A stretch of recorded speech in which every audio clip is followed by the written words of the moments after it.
The first words that came out of his mouth were like knives slicing through a tender heart. "Why don't you just speak English? This is America, not some foreign country." The silence that followed was so thick you could taste the humiliation hanging in the air of that sprawling Manhattan kitchen, mixing with the steam rising from pots that had been simmering since before dawn. Then came something no one saw coming, a quiet resolve that would change everything. I don't know where you're listening from. Maybe you're preparing dinner for someone who won't even thank you, or washing dishes while everyone else sleeps. It doesn't matter what time it is, but I promise you, today's story will touch the deepest part of your heart. It's about a woman whose hands held more magic than any five-star restaurant, yet whose worth was measured only by the crumbs that fell from her employer's table. Her name was Rosa Esperanza Martinez, and she had been invisible for so long that even the marble floors of Charles Bentley's Upper East Side penthouse seemed to forget the sound of her footsteps. At 52, her hands were maps of sacrifice, scarred from years of hot pans and sharp knives, calloused from scrubbing floors that gleamed like mirrors, yet gentle enough to fold empanadas with the same tenderness she once used to braid her daughter's hair back in Honduras. Every morning at 4:30, while the city still slept beneath its blanket of stars and streetlights, Rosa would arrive at the service entrance of the towering glass monument to wealth that Charles called home. The kitchen where she worked was larger than most apartments in Queens, filled with professional-grade appliances that cost more than most people's annual salary.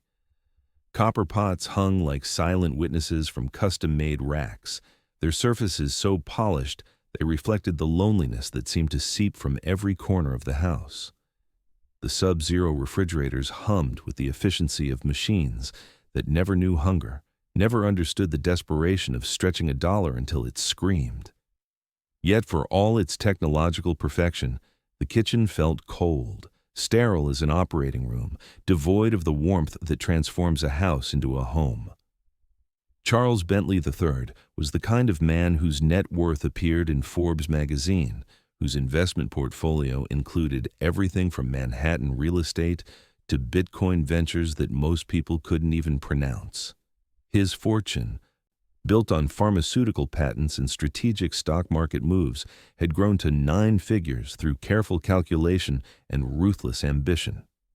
At 68, he commanded boardrooms with the same iron fist he used to control every aspect of his domestic life.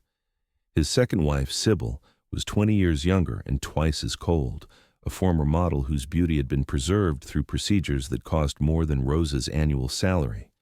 But money, Rosa had learned, couldn't buy the things that mattered most. It couldn't purchase the sound of genuine laughter echoing through hallways, couldn't invest in the kind of contentment that comes from sharing a simple meal prepared with love. Charles owned properties in the Hamptons, Aspen, and Miami Beach, each worth millions, yet he lived like a man serving a life sentence in a golden prison of his own making. Rosa had arrived in this world 10 years earlier, carrying nothing but a worn suitcase and hopes as fragile as butterfly wings.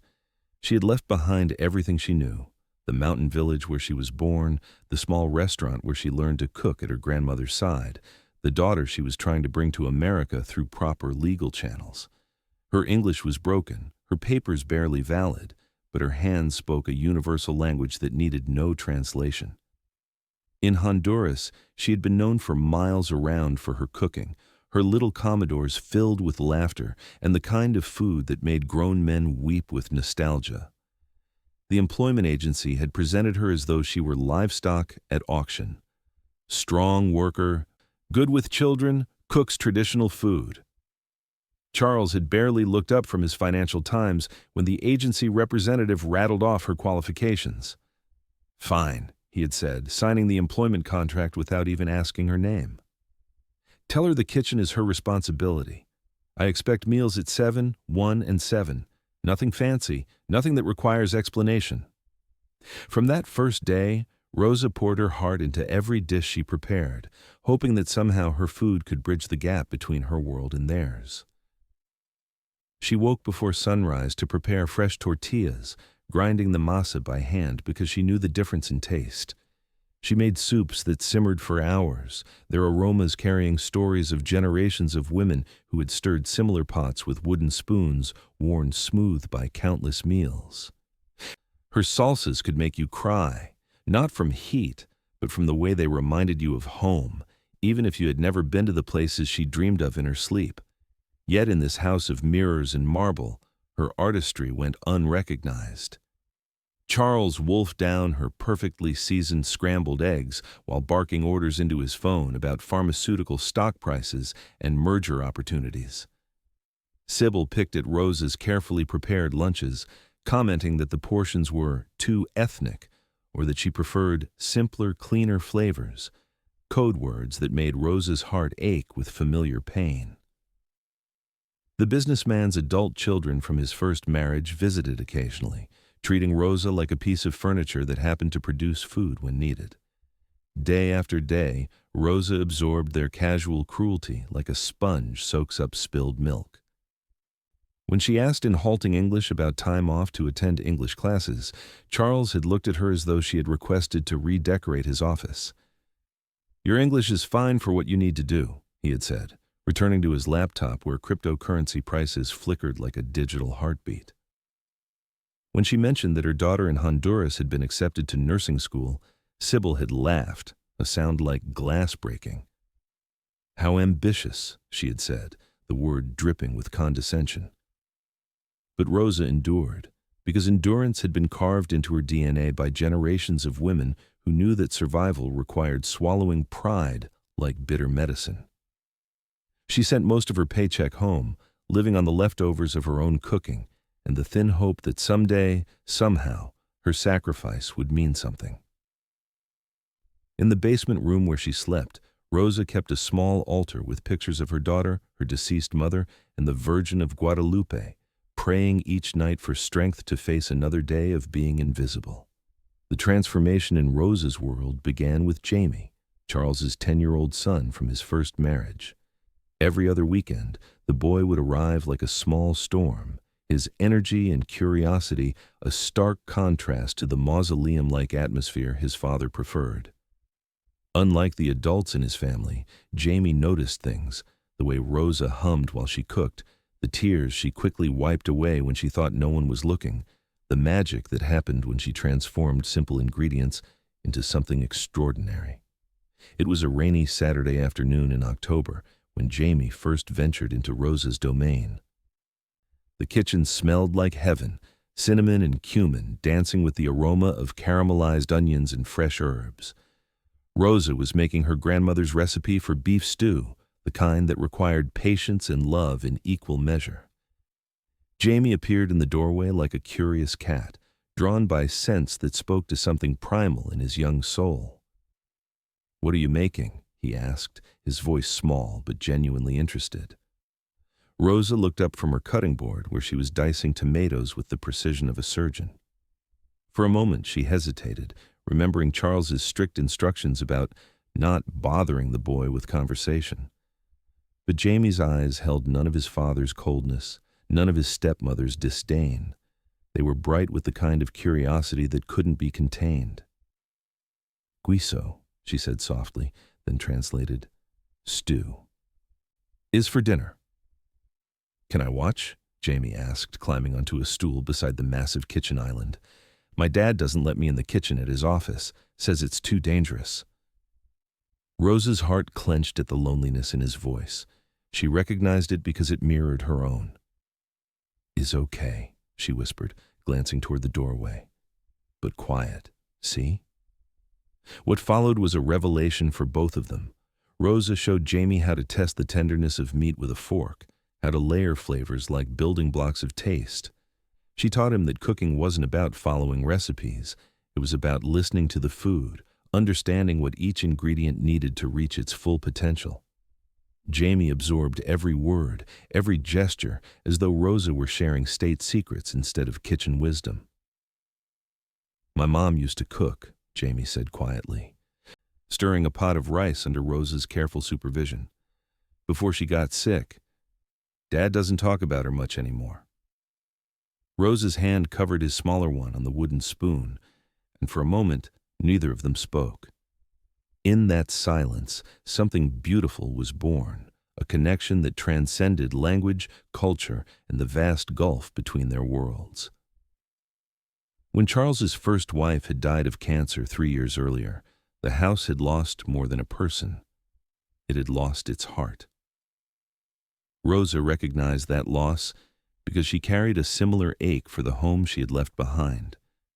Week by week, Jamie's visits to the kitchen became a sacred ritual. Rosa taught him Spanish words for ingredients: tomate, cebolla, amor. Love, she explained, was the most important ingredient in any dish, the one that couldn't be measured or bought. Jamie, in return, helped Rosa with her English, patiently correcting her pronunciation without the mockery she'd grown accustomed to from the adults in the house. Their friendship bloomed like roses in concrete, beautiful and unlikely. Jamie learned to make tortillas, his small hands working the dough with increasing skill. Rosa learned to make chocolate chip cookies from his mother's recipe, one that Jamie had memorized before grief clouded his memories. They cooked together, laughed together, and slowly began to heal wounds neither had fully acknowledged. But Charles and Sybil remained oblivious to the magic happening in their own home. To them, Rosa was still just the help, a background figure whose value was measured only by the promptness of their meals and the cleanliness of their dishes. They planned elaborate dinner parties featuring catered food from celebrity chefs, never thinking to showcase the extraordinary talent that lived under their own roof. Rosa watched from the service hallway as guests praised meals that had cost thousands of dollars, while her own creations, born from love and memory, were dismissed as peasant food. The humiliation reached new depths during one of Sybil's dinner parties, where the conversation turned to immigration policy. Rosa was serving dessert when one of the guests, a pharmaceutical executive with investments in border technology, began pontificating about the kind of people crossing into America illegally. Rosa's hands trembled as she served perfectly prepared flan, listening to her own story being reduced to political talking points by people who had never known hunger or desperation. "The problem," the man continued, accepting his dessert without even glancing at Rosa, "is that they don't assimilate. They come here expecting us to accommodate their backward ways instead of learning our culture." Sybil nodded sagely, as though she were discussing stock market fluctuations instead of human lives. "Charles hired our cook through an agency that supposedly vets these people, but honestly, sometimes I wonder if she even understands what we're asking for." Rosa wanted to scream that she understood more than they could imagine, that she spoke 4 languages while they struggled with basic human decency, that she could create meals that would make them weep with joy if they ever bothered to taste them with open hearts. Instead, she finished serving and retreated to the kitchen, where she allowed herself 5 minutes to cry before beginning the mountain of dishes that awaited her. These moments accumulated like stones in her chest, each one making it harder to breathe, harder to maintain the dignity that had sustained her through 10 years of casual cruelty. Yet, Rosa persevered, because giving up would mean abandoning not just her own dreams, but her daughter's future. Every insult she swallowed was an investment in that nursing school tuition. Every humiliation endured was a step closer to reunification. Then everything changed with the arrival of Jean-Pierre Dubois, a celebrity chef whose restaurants commanded million-dollar annual revenues and whose cookbook had dominated bestseller lists for months. Charles, always eager to display his wealth and connections, had hired Jean-Pierre to elevate the dining experience in his home. The Frenchman arrived with an entourage of assistants, a truck full of specialized equipment, and an ego that filled rooms like expensive cologne. Jean-Pierre was everything Charles admired: successful, sophisticated, and mercilessly confident. His restaurants in Los Angeles and Miami generated more revenue than small countries, and his television appearances commanded 6-figure fees. He had built his reputation on what he called elevated comfort food, taking dishes like pot roast and mac and cheese and transforming them into luxury experiences that justified $100 price tags. From the moment he entered Rosa's kitchen, Jean-Pierre made it clear that he considered her presence an inconvenience. He sneered at her well-seasoned cast iron pans, replacing them with his own Japanese steel knives and copper cookware. He dismissed her spice collection, carefully curated over years and representing the flavors of her homeland, as amateur hour ingredients. When Rosa tried to show him where things were stored, he waved her away like she was a bothersome fly. "I don't need a tutorial from the maid," he said in accented English that somehow managed to sound elegant while hers was mocked as incomprehensible. Charles, observing the interaction, nodded approvingly. Here was a man who spoke his language, the language of success, of brands and profit margins and measurable achievement. Rosa was relegated to prep work and cleanup, watching as Jean-Pierre commanded her kitchen with the authority of a general. His food was technically perfect, plated like artwork, presented with flourishes that made Charles and Sybil applaud like they were attending theater. But Rosa noticed what they did not, how Jamie pushed food around his plate without enthusiasm, how the elaborate presentations lacked the soul that transforms mere sustenance into nourishment. "The man is a genius," Charles announced after a particularly theatrical dinner featuring deconstructed beef bourguignon that had taken 6 hours to prepare. "This is real cuisine, not that regional cooking we've been settling for." Each praise for Jean-Pierre was a knife in Rosa's heart, not because she coveted recognition for herself, but because she saw how empty their satisfaction had become. They were applauding technique while starving for authentic connection, celebrating innovation while forgetting the simple truth that food is love made tangible.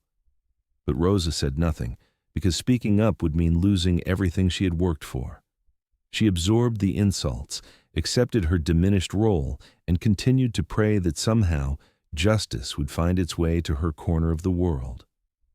She didn't know that justice, like her grandmother's best recipes, sometimes required patience and faith in ingredients that seemed too simple to create miracles. The explosion came on an evening that should have been Rosa's moment of quiet triumph. Charles was hosting a dinner party for potential investors in his latest pharmaceutical venture, a drug patent worth potentially hundreds of millions of dollars. The guest list included senators, pharmaceutical executives, and financial advisors whose combined net worth could fund small nations. Jean-Pierre had planned an elaborate menu featuring his signature dishes, each course designed to impress and intimidate in equal measure. For weeks, Rosa had watched the preparations, observing Jean-Pierre's techniques with the silent attention of a student. She noticed his shortcuts, his reliance on expensive ingredients to mask fundamental flaws in flavor balance. She saw how he bullied his assistant staff, how his perfectionism was really insecurity dressed in designer chef's whites. But she kept her observations to herself, focusing on the prep work assigned to her. The evening began with military precision.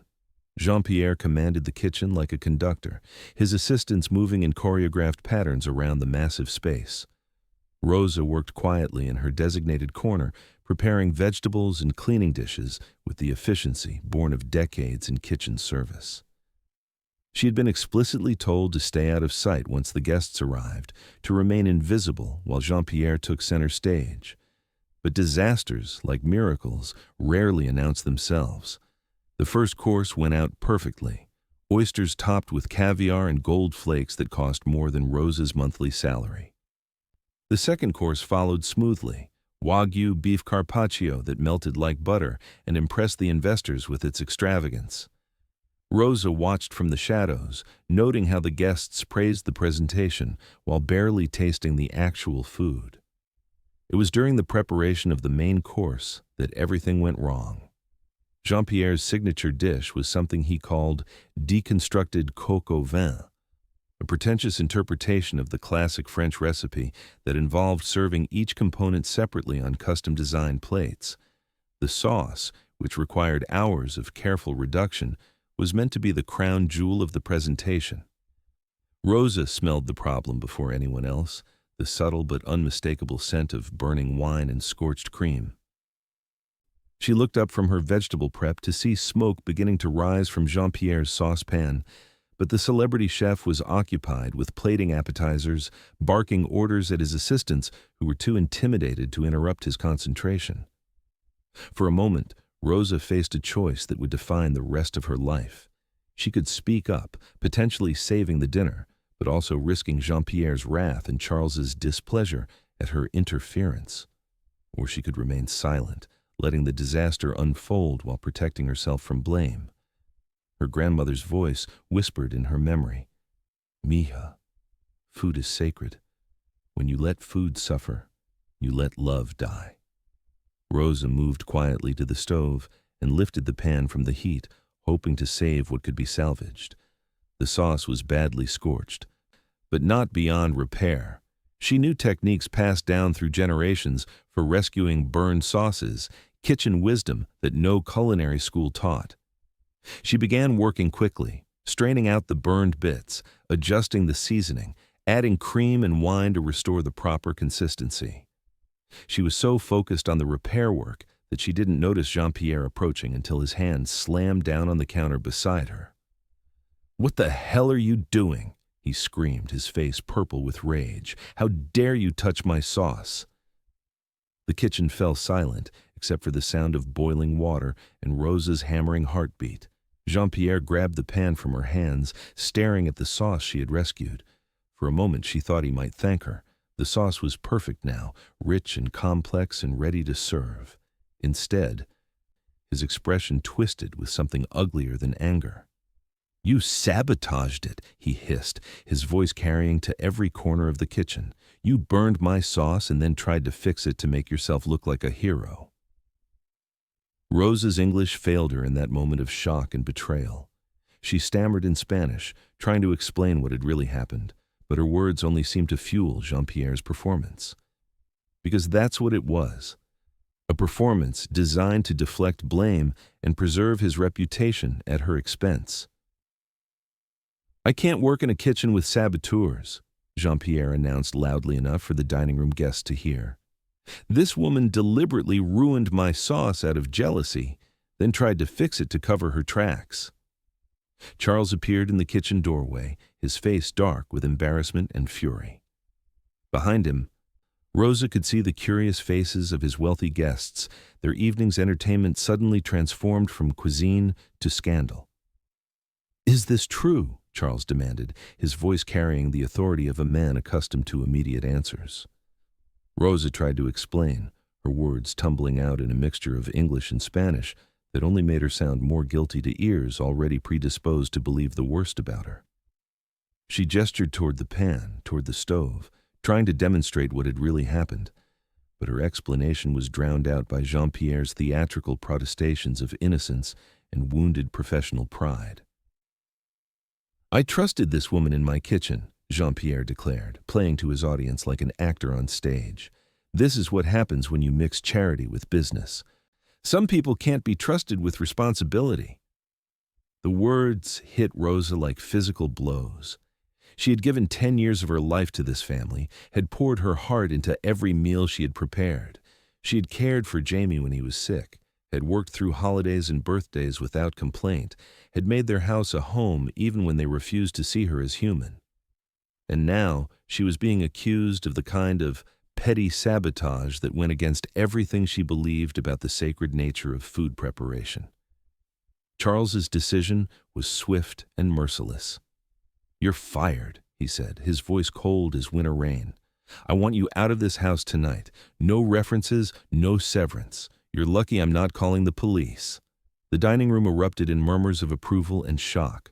Rosa stood frozen, her world collapsing around her like a house of cards in a hurricane. She looked around the kitchen that had been her kingdom, at the pots and pans that had been her instruments of love, at the space where she had created magic that no one had ever bothered to taste with grateful hearts. Slowly, with dignity that came from some deep well of strength, Rosa untied her apron. Her hands shook as she folded it carefully, the same way she had folded her daughter's clothes when packing her suitcase for America 10 years earlier. She placed the apron on the counter next to the rescued sauce that would never be served and walked toward the service door. But as she reached the threshold, She turned back for one last look. Her eyes found Jamie, who had appeared in the doorway between kitchen and dining room. The boy's face was streaked with tears. His young heart clearly understanding the injustice, even if the adults around him chose blindness. Their eyes met for a moment, and in that glance, Rosa saw her legacy, not in the meals she had prepared or the house she had maintained, but in the love she had shared with one small boy who would remember her kindness long after the adults forgot her name. She walked out into the Manhattan night, carrying nothing but her purse and her wounded dignity. Behind her, the dinner party continued, the guests already forgetting the unpleasant incident, as Jean-Pierre salvaged the evening with his practiced charm. But Rosa knew something they didn't. She knew that some wounds, once opened, never properly heal. The silence that followed Rosa's departure was different from the usual quiet that blanketed the Bentley household. This silence had weight, pressing down on the mansion's marble floors and high ceilings like a physical presence. It crept through the perfectly climate-controlled rooms, settling into corners where Rosa's laughter had once echoed and her humming had provided the soundtrack to domestic life. Jean-Pierre completed his contracted engagement with typical professional efficiency, producing meals that looked like artwork and tasted like expensive ambition. The dinner party concluded with handshakes and business cards, investment promises, and pharmaceutical partnerships worth millions. Charles's pharmaceutical venture secured funding that would make him even wealthier, adding zeros to bank accounts that already resembled telephone numbers. But something fundamental had shifted in the household's ecosystem. The meals, while technically perfect, lacked something indefinable. Sybil picked at her food with increasing dissatisfaction, unable to articulate why Jean-Pierre's creations left her feeling empty despite their visual perfection. Charles found himself pushing food around his plate like a man who had forgotten how to be hungry for anything real. Jamie was the first to speak what everyone felt but couldn't name. "The food doesn't taste like home anymore," he said during a quiet dinner, his fork hovering over Jean-Pierre's interpretation of chicken and dumplings, a dish that bore no resemblance to comfort food and tasted like culinary theory rather than nourishment. "Don't be ridiculous," Sybil snapped, but her criticism lacked conviction. She had been sleeping poorly, waking at odd hours with a strange sense that something important was missing from her life. The house felt colder, despite the perfectly regulated heating system. The kitchen, once alive with Rosa's quiet energy, felt as sterile as a laboratory. Charles, meanwhile, was discovering that success could taste like sawdust when consumed alone. His pharmaceutical investment was paying dividends beyond his wildest projections. The new drug patent was generating revenue streams that would secure his family's wealth for generations.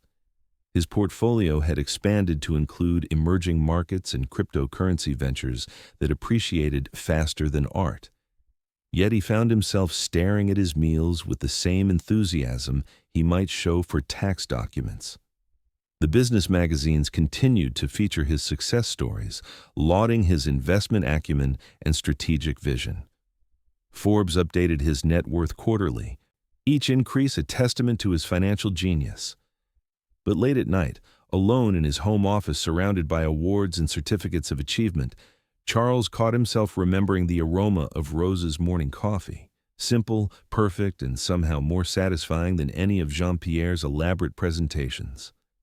Winter settled over Manhattan like a gray blanket, and with it came a series of small disasters that might have been coincidence but felt like consequences. The house's precisely calibrated systems began to malfunction in subtle ways. The kitchen's expensive refrigeration units developed mysterious problems that required constant professional attention. The imported range that had cost more than most people's cars began producing uneven heat, frustrating Jean-Pierre's assistants and requiring costly repairs. But the most significant change was in Jamie. The boy who had once bounded through the house with infectious energy now moved like a shadow of his former self.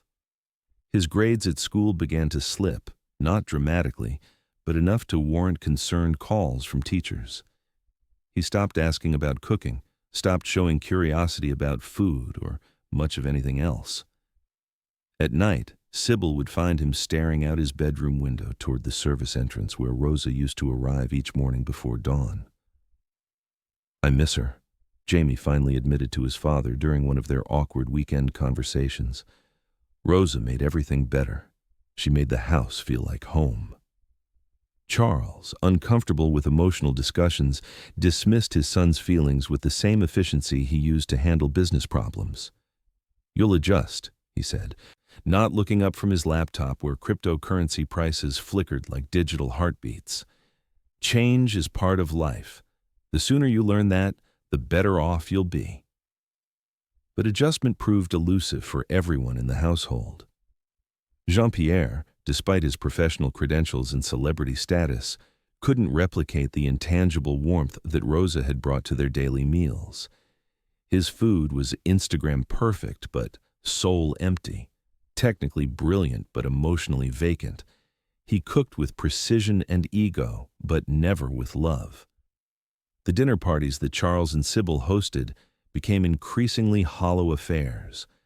Guests praised the presentation and the chef's reputation, but conversations felt forced. Laughter sounded manufactured. The house that had once hummed with quiet contentment, Rosa's contentment, though they had never recognized its source, now echoed with the kind of emptiness that all the money in the world couldn't fill. Months passed, and Jean-Pierre eventually moved on to other clients, other opportunities to showcase his culinary artistry. Charles hired a series of replacement cooks, each more qualified on paper than Rosa had ever been. They came with references from prestigious restaurants, culinary school diplomas, and impressive social media followings.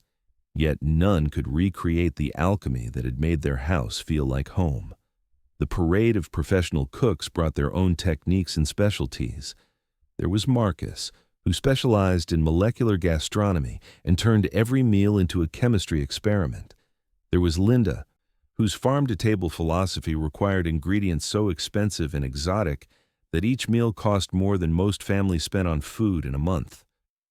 There was Roberto, who had trained in Italy and insisted that only imported olive oil and artisanal pasta could produce authentic results. Each cook was competent, some were even exceptional in their own ways, but they cooked for applause, for professional recognition, for the satisfaction of technical mastery. None of them cooked with the quiet love that had infused Rosa's simplest dishes with magic. They prepared meals. Rosa had provided nourishment. They fed bodies. She had fed souls. The revelation came gradually, like dawn breaking over the East River. Charles began to notice what he had been too busy to see during Rosa's years of service. He remembered how Jamie used to run to the kitchen after school, eager to share his day with someone who listened with genuine interest. He recalled birthday mornings when Rosa would prepare special breakfasts without being asked, somehow knowing exactly what would make each family member feel celebrated. There had been the time when Jamie was sick with flu, and Rosa had appeared by his bedside with homemade soup and gentle care, sitting with him for hours while Charles was trapped in board meetings and Sybil was at the spa. There had been the evening when Charles came home devastated by a failed business deal, and Rosa, without understanding the specifics of his disappointment, had somehow prepared exactly the comfort food his soul needed, pot roast that reminded him of his own childhood when success was measured by simpler standards. These memories surfaced like bubbles in champagne, each one revealing layers of kindness and care that he had dismissed as mere job performance. Rosa hadn't just cooked their meals, she had orchestrated the emotional rhythm of their household, creating an atmosphere of nurture and stability that had allowed all of them to thrive. The final weight of his mistake crashed down on Charles during a winter evening when he found Jamie in the kitchen, trying desperately to recreate one of Rosa's recipes. The boy had somehow acquired masa harina and was attempting to make tortillas, his small hands fumbling with unfamiliar techniques. The results were disasters, thick gummy circles that bore no resemblance to the delicate rounds that Rosa had produced with effortless grace. "She showed me how," Jamie said, tears of frustration streaming down his cheeks, "but I can't remember exactly. I can't make them like she did." Charles stood in the doorway watching his son struggle with masa and memory, and for the first time in months he allowed himself to feel the full weight of what they had lost. It wasn't just a cook they had dismissed, it was the heart of their home, the woman who had loved them through food when they had never bothered to love her back. That night, unable to sleep, Charles did something he hadn't done in years. He went to the kitchen and made himself a sandwich, slicing bread, spreading mustard, layering ham and cheese with the mechanical precision of a man who had forgotten that food could be a form of poetry. The sandwich tasted like cardboard and regret. In that moment, surrounded by appliances that cost more than most people's cars, Charles finally understood the difference between eating and being nourished. He had spent decades accumulating wealth, measuring success through stock portfolios and real estate holdings, but he had been starving for something that couldn't be purchased or invested or leveraged into profit. He had lost Rosa through his own blindness and cruelty, and in losing her, he had lost the one person in his household who had understood that true wealth wasn't measured in dollars or dividends, but in the love we give and receive each day. The silence that now filled his perfectly appointed home wasn't just the absence of Rosa's humming or footsteps. It was the silence of a soul finally recognizing its own emptiness. The truth emerged like spring after a brutal winter, slowly at first. Then, with the unstoppable force of revelation. It began with Jamie's school project on family traditions, an assignment that required him to interview household members about cultural heritage and meaningful customs. Unable to find anything authentic in his father's sterile world of business achievements or his stepmother's superficial social calendar, Jamie had turned to the one person who had shared real stories with him, Rosa. In his assignment, titled "The Woman Who Brought the World to Our Kitchen," Jamie wrote about Rosa's tales of her grandmother's restaurant in Honduras, her recipes that carried the history of her people, her ability to make every meal feel like a celebration. He included drawings of her weathered hands making tortillas, written attempts at reproducing her Spanish lullabies, and heartfelt descriptions of how she had made him feel loved and valued in ways that expensive gifts never could. The teacher, Mrs. Rodriguez, was so moved by Jamie's essay that she called Charles to discuss it. "Your son has written something extraordinary," she said during their phone conversation. "He displays a remarkable understanding of cultural appreciation and human dignity that's quite rare in children his age. I'd love to meet this Rosa person who clearly had such a profound impact on him." Charles's hand tightened on the phone as he struggled to explain Rosa's absence without revealing the shameful circumstances of her departure. She no longer works for us," he managed finally. "Oh, what a shame," Mrs. Rodriguez replied. "Jamie writes about her as though she were family. She must have been very special." That evening, Charles read Jamie's essay for the first time, and each word was like a small dagger finding its mark. His son had captured Rosa's essence with the clarity that only children possess, her gentleness, her wisdom, her unwavering kindness in the face of casual cruelty. Jamie had understood what Charles had missed, that Rosa hadn't just been their employee, she had been the guardian of their home's heart. But the complete revelation came weeks later, through a source Charles would never have expected. The building's security director, Mr. Peterson, requested a private meeting to discuss irregularities in the kitchen surveillance footage from the night of Rosa's dismissal. Charles had forgotten that every corner of his home was monitored by high-definition cameras, their footage stored digitally for months as part of his comprehensive security system. "I've been reviewing the footage from that evening," Peterson explained, his expression grave. "There are some things you need to see." The video told a story completely different from Jean-Pierre's theatrical accusations.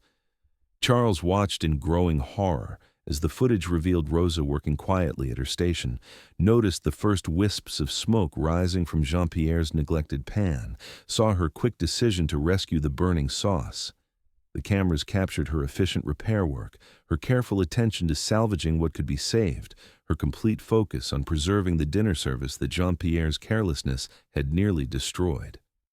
Most damning of all, the footage showed Jean-Pierre's discovery of Rosa's rescue work, his momentary recognition that she had saved his reputation, and then his calculated decision to blame her instead of accepting responsibility for his mistake.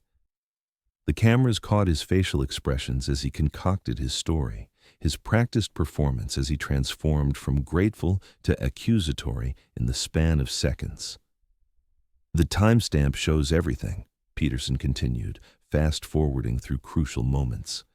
She never touched his pan until the sauce was already burning. She saved his meal, and he destroyed her career to protect his ego.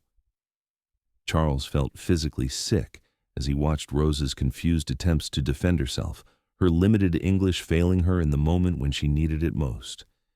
He saw Jamie's face in the background, the boy's tears and horror at witnessing an injustice he was too young to prevent. Most painful of all, he watched his own performance, his quick judgment, his assumption of Rosa's guilt, his cruel dismissal of a woman who had given 10 years of dedicated service to his family. The footage continued past Rosa's departure, showing Jean-Pierre's smug satisfaction as he served the very sauce Rosa had rescued, accepting compliments from dinner guests for work he had nearly ruined and she had saved.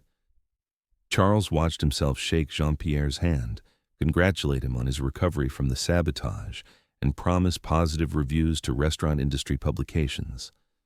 For 3 days after viewing the security footage, Charles couldn't eat. Food turned to ash in his mouth as he contemplated the magnitude of his injustice. He had destroyed an innocent woman's livelihood to protect the reputation of a man who had not only lied, but had done so with calculating malice. He had chosen the word of a celebrity chef over the loyalty of someone who had never given him reason to doubt her integrity.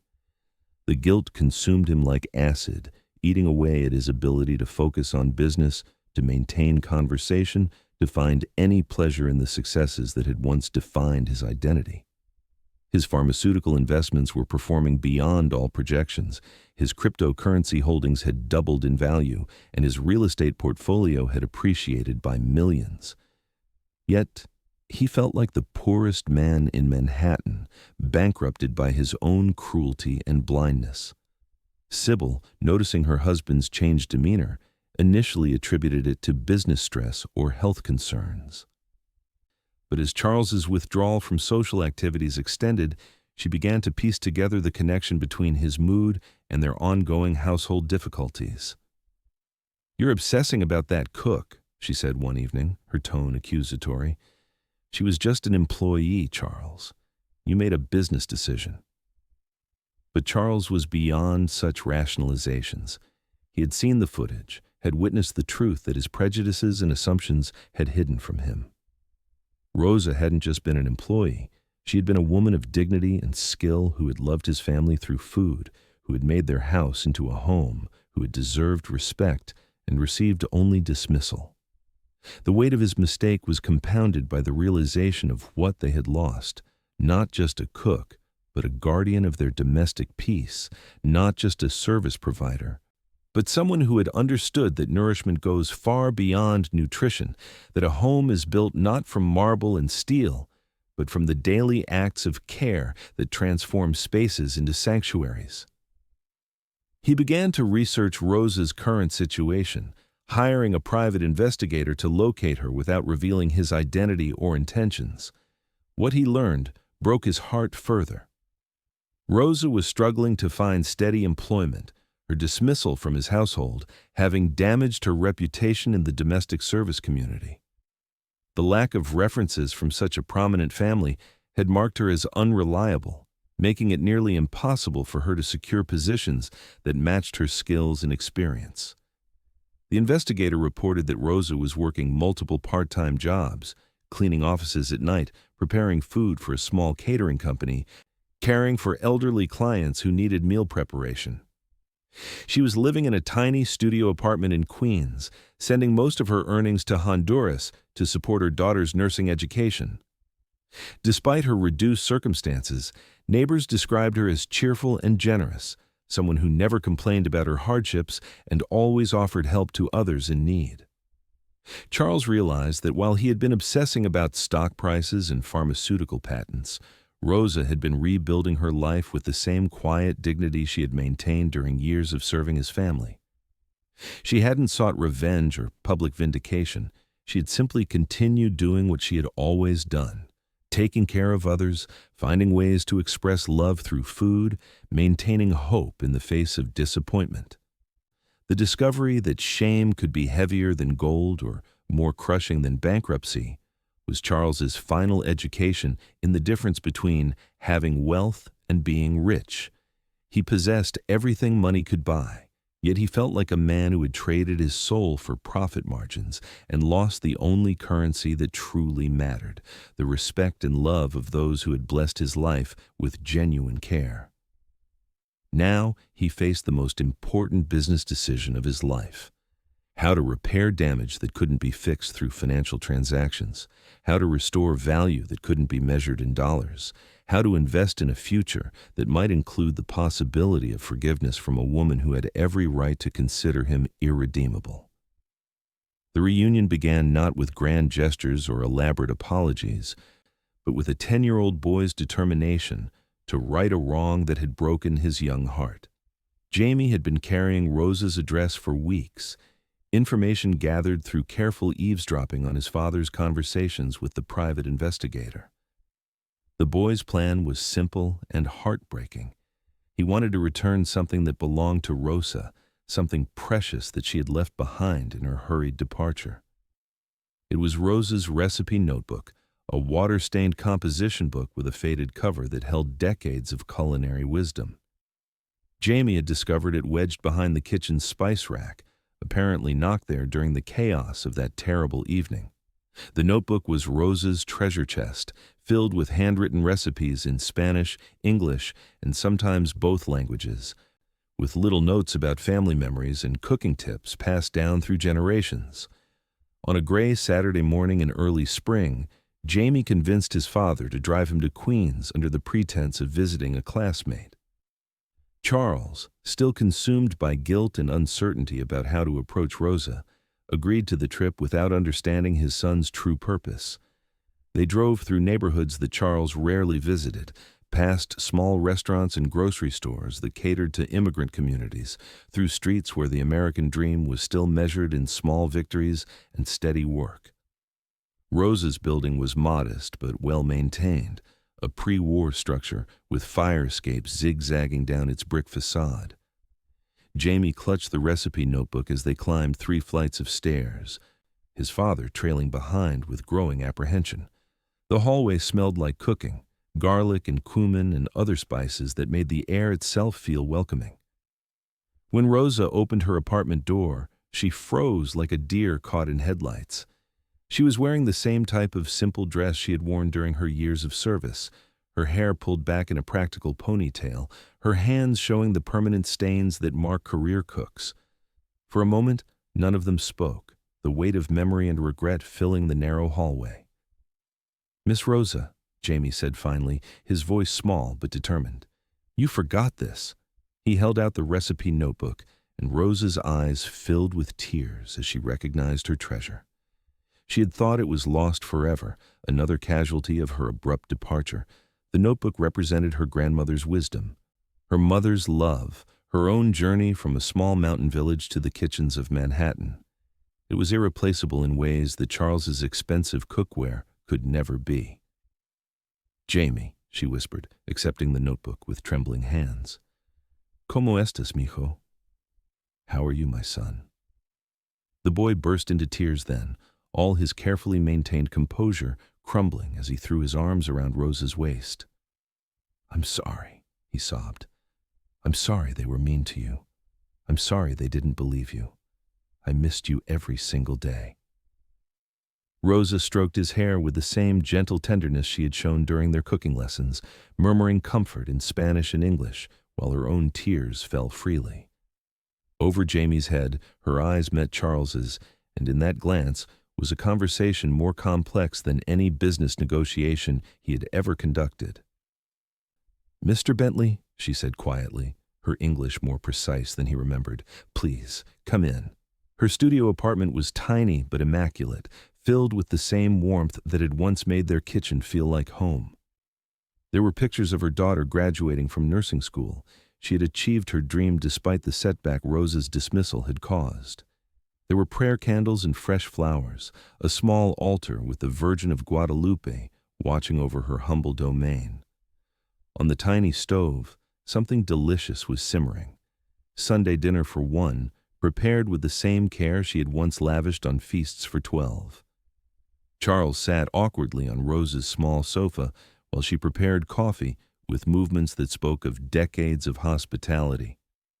Jamie explored the apartment with the curiosity of someone revisiting a cherished memory, pointing out details to his father: Rosa's collection of wooden spoons, the herbs growing on her fire escape, the photographs that told her life story and images Charles had never bothered to notice during her years of service. "I owe you an apology," Charles began, the words feeling inadequate before they even left his mouth. "I was wrong about what happened that night. I've seen the security footage. I know Jean-Pierre lied, and I know you were trying to help." Rosa poured coffee into mismatched cups, her movements precise despite her emotional state. "You believed what you wanted to believe," she said simply. "I was easier to blame than him." The truth of her statement hit Charles like a physical blow. She was right. He had chosen to believe Jean-Pierre not because of evidence or logic, but because the celebrity chef represented success in terms Charles understood, while Rosa represented a world he had never bothered to value. "I destroyed your reputation," he continued. "I cost you your job, your references, your ability to work. I don't know how to fix that." Rosa sat across from him, cradling her coffee cup as though its warmth could ease years of accumulated hurt. "You cannot fix the past, Mr. Bentley. You can only choose what you do with the future."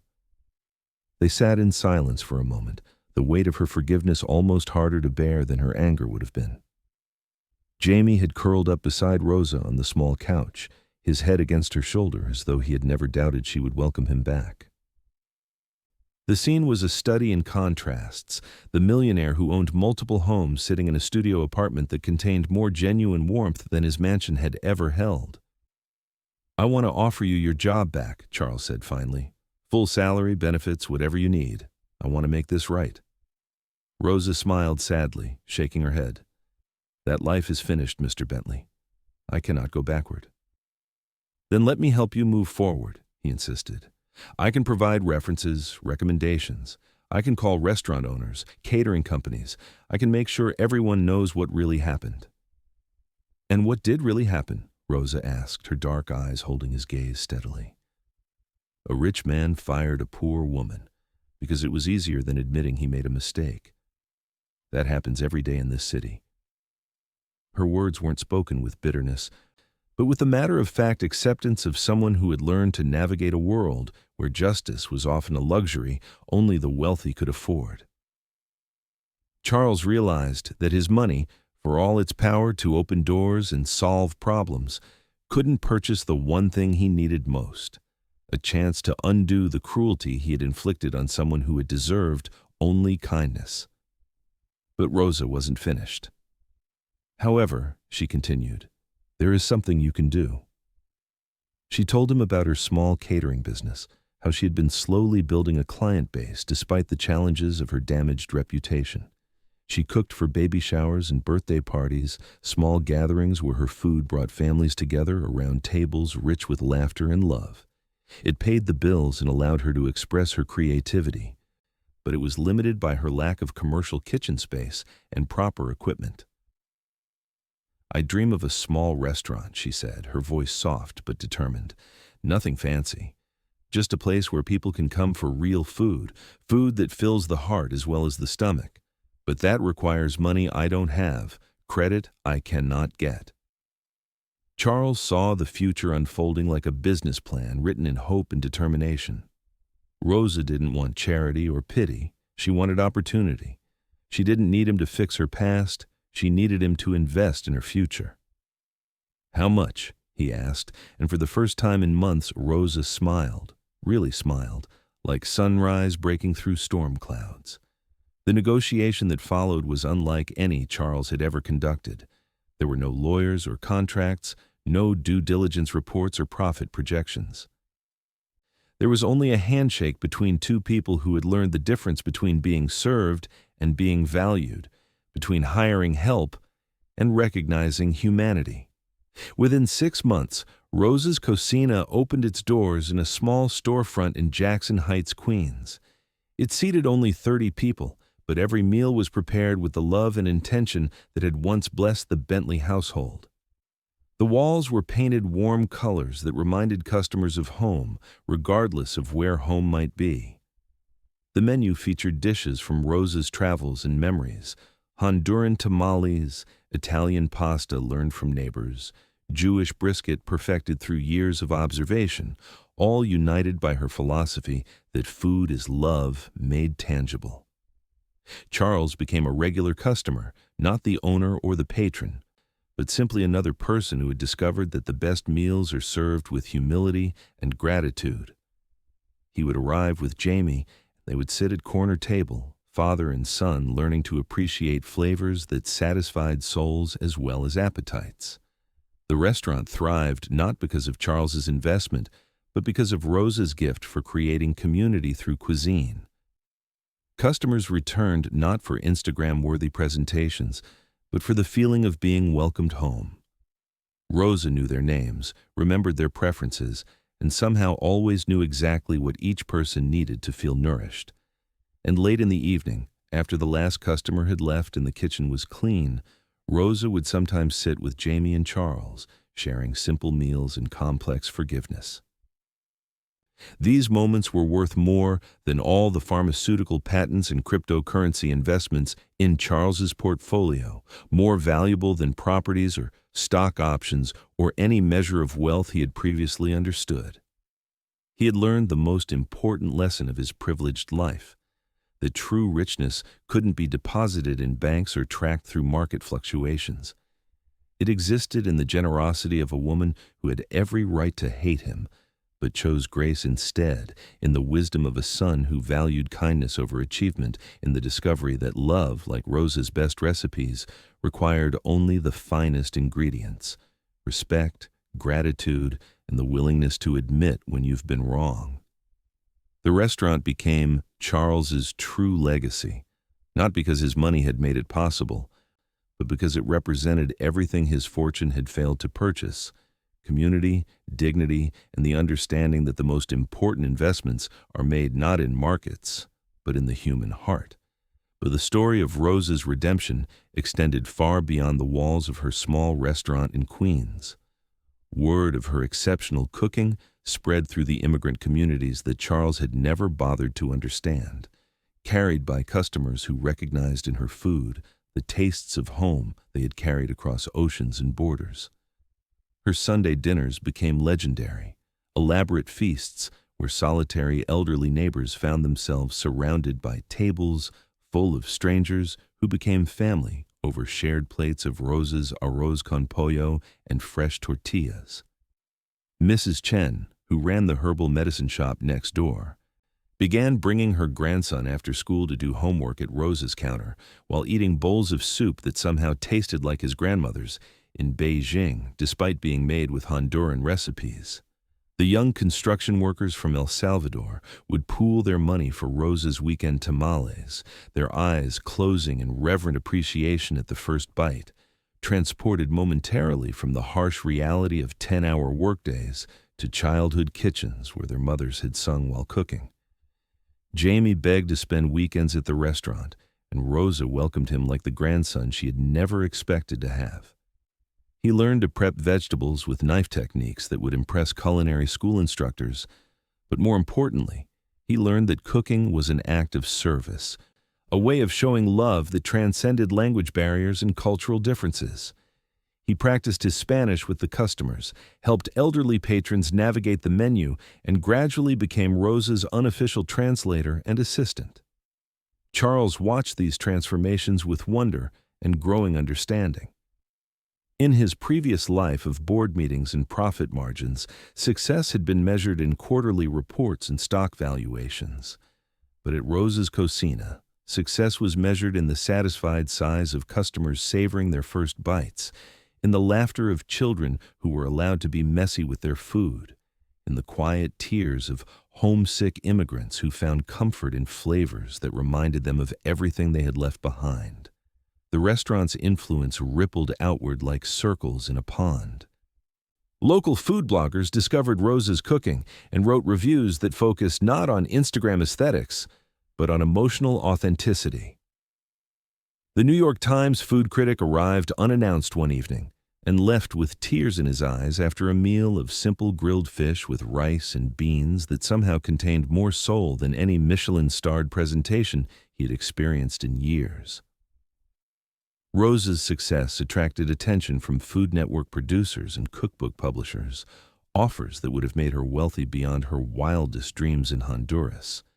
But she declined them all, understanding instinctively that mass production would destroy the intimate magic that made her restaurant special. She preferred to remain small, to know her customers by name, to be able to adjust recipes according to individual dietary needs or nostalgic preferences. "Food is meant to bring people together," she explained to Charles one evening as they shared a quiet dinner after closing time. "When you make it for television or books, you're cooking for strangers. Here, I cook for family." The distinction revealed everything Charles had misunderstood about wealth during his decades of accumulation.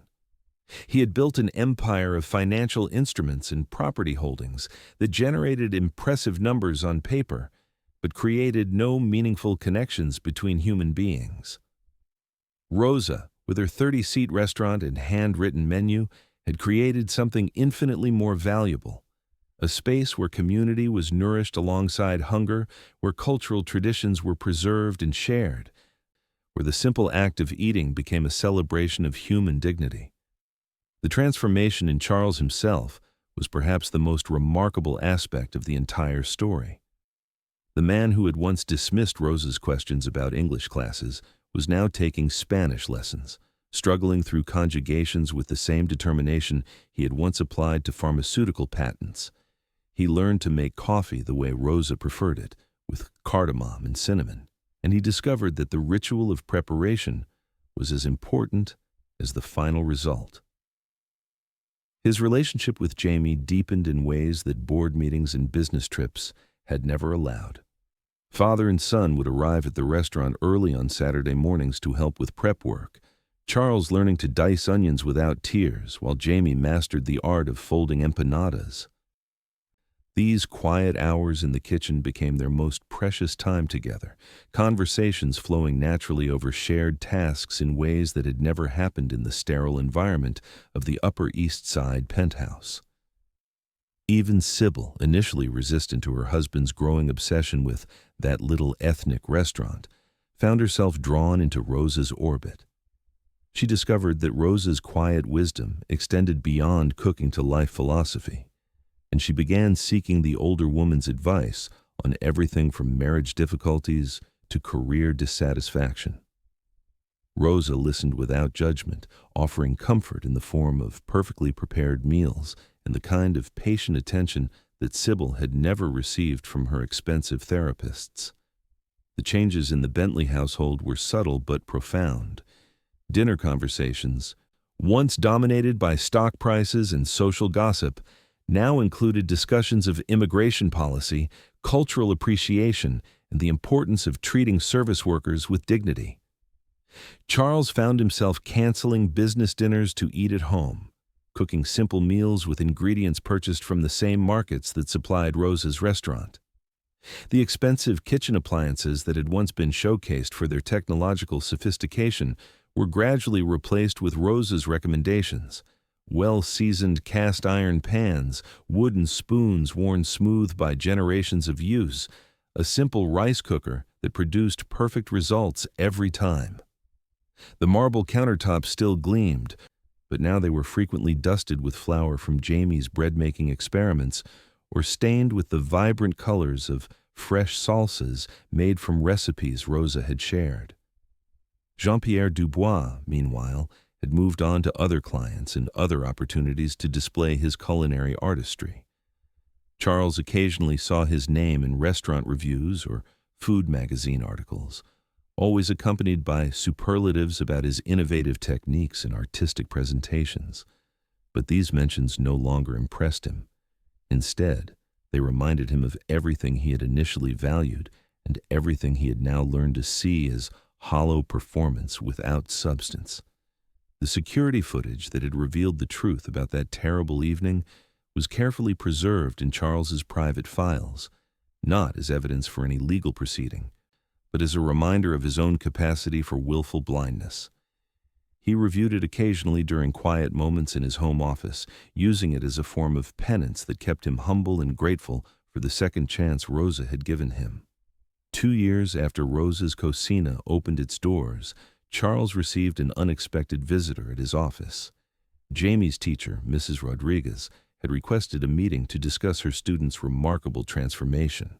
The boy who had once shown signs of depression and academic decline was now among the most engaged and empathetic students in his class, displaying leadership qualities and cultural awareness that impressed both his teachers and his peers. Jamie has become incredibly passionate about social justice issues, Mrs. Rodriguez explained during their meeting. He volunteers at the school's immigrant family support program, helps translate for Spanish-speaking parents during conferences, and has organized fundraisers for families in crisis.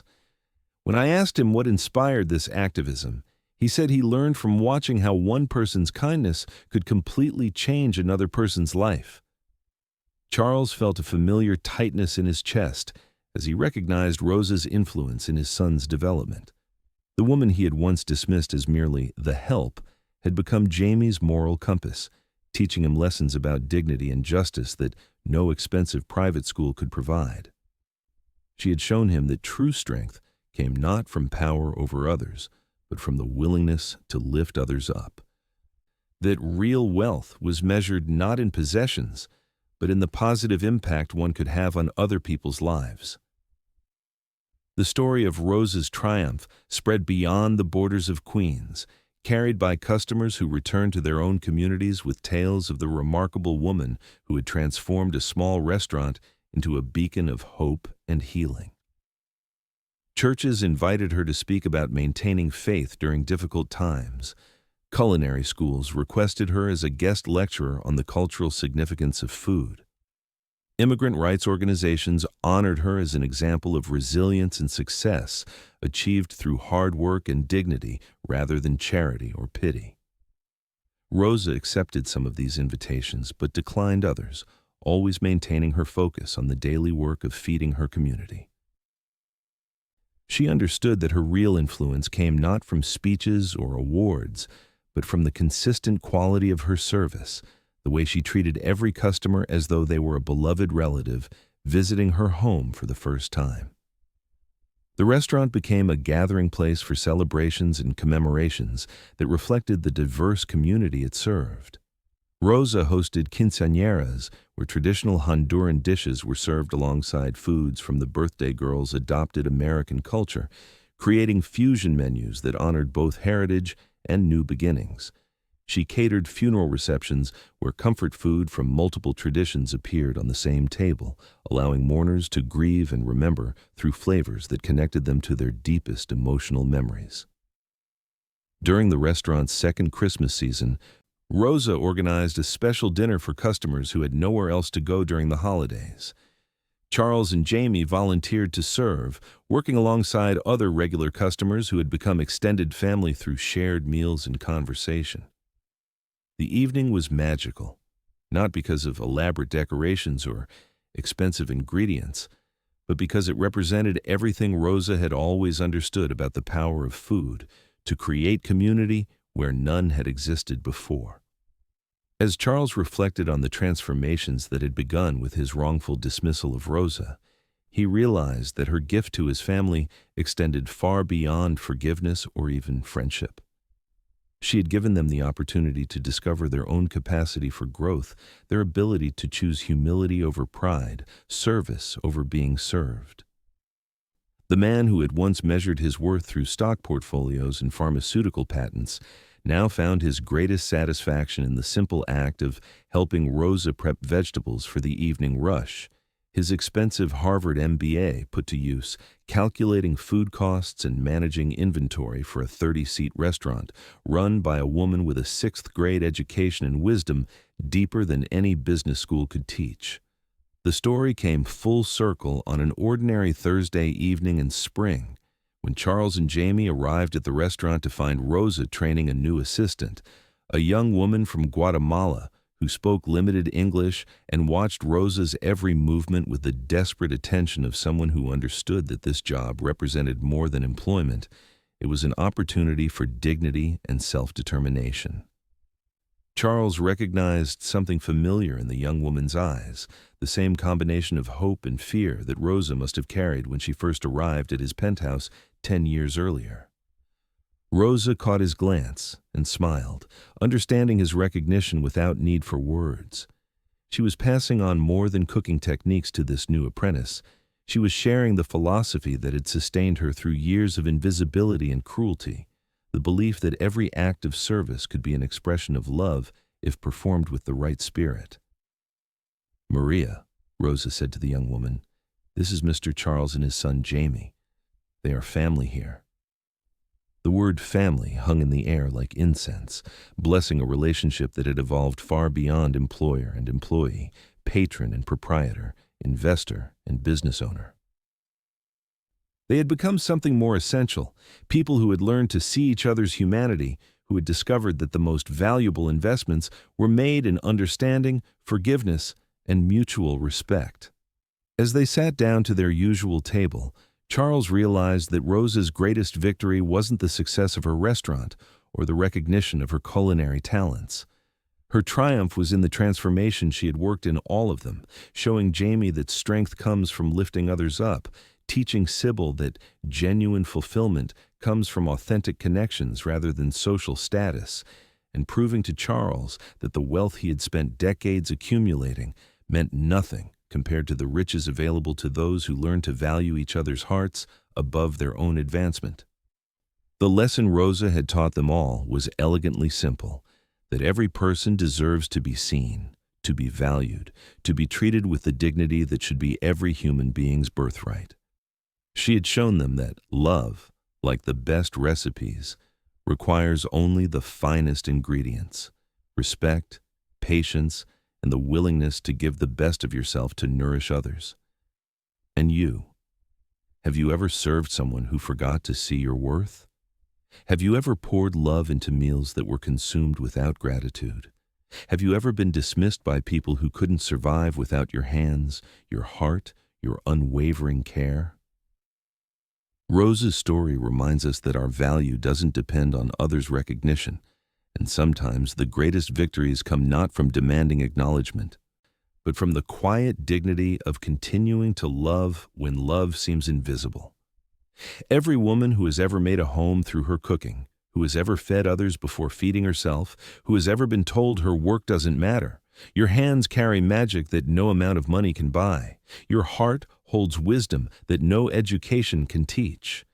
The restaurant continues to thrive, not as a business success story, but as a testament to the power of authentic human connection.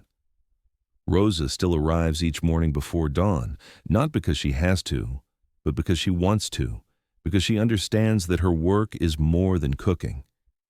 It's a daily act of love that feeds souls as well as bodies. Charles has learned to measure his wealth differently now. His pharmaceutical investments still generate impressive returns. His real estate portfolio continues to appreciate, and his financial advisors assure him that his net worth places him among the most successful investors of his generation.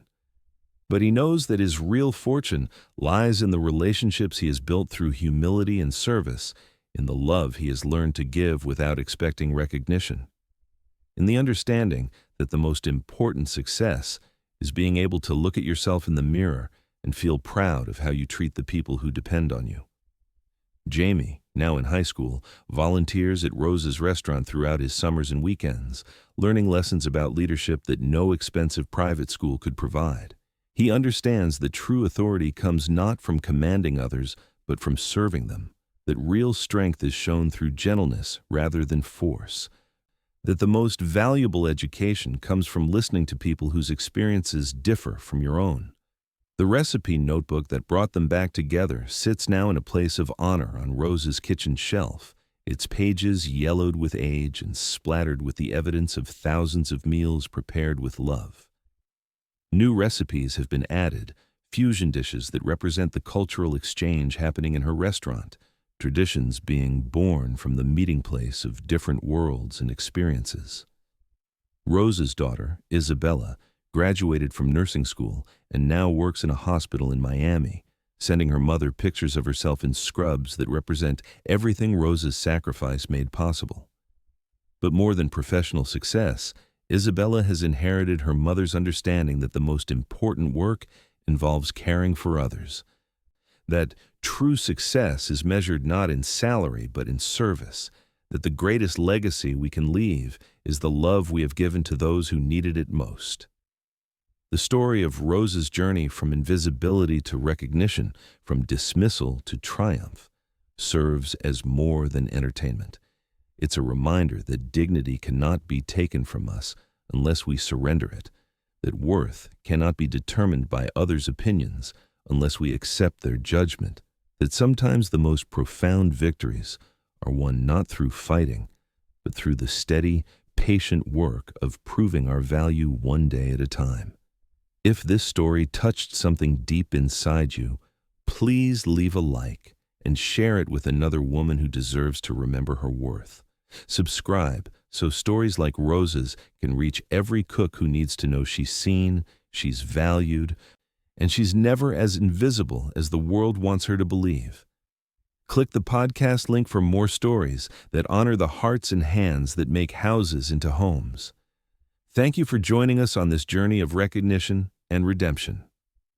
Until our next story, keep cooking with love, keep serving with pride, and never forget that your worth isn't measured by others' gratitude, but by the love you choose to give each day. In every kitchen where hands work with dedication, in every home where meals are prepared with care, in every heart that has ever been told it doesn't matter, Rose's spirit lives on, reminding us all that the most important ingredient in any recipe is the recognition of our own irreplaceable value.